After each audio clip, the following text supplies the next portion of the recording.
এখন পর্যন্ত নির্বাচনের স্পষ্ট রোডম্যাপ ঘোষণা না হওয়ায় রাজনৈতিক দলগুলোর মধ্যে অস্থিরতা তৈরি হয়েছে বলে মন্তব্য করেছেন জামাত ইসলামের নায়েবে আমির ডাক্তার আব্দুল্লাহ মোহাম্মদ তাহের।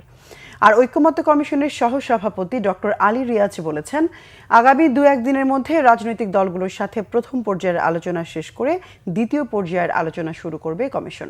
জাতীয় সংসদ ভবনের এলডি হলে ঐকমত্য কমিশনের সাথে প্রথম পর্যায়ের আলোচনায় দ্বিতীয় দফার বৈঠকে বসে 11 সদস্যের জামাত ইসলামী বাংলাদেশের প্রতিনিধি দল।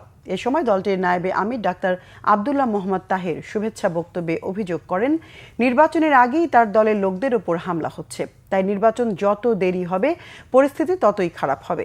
নির্বাচন কমিশনের কিছু কাজে প্রশ্ন উঠেছে উল্লেখ করে তিনি সরকারকে এই ব্যাপারে নজর দেওয়ার আহ্বান জানান।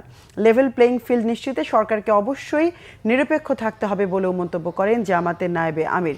কমিশনের সহসভাপতি ডক্টর আলী রিয়াজ বলেন, সব রাজনৈতিক দল এখন পর্যন্ত আন্তরিক। আশা করা যাচ্ছে দ্বিমত বিষয়গুলো নিয়েও একটা সমাধানে আসা যাবে।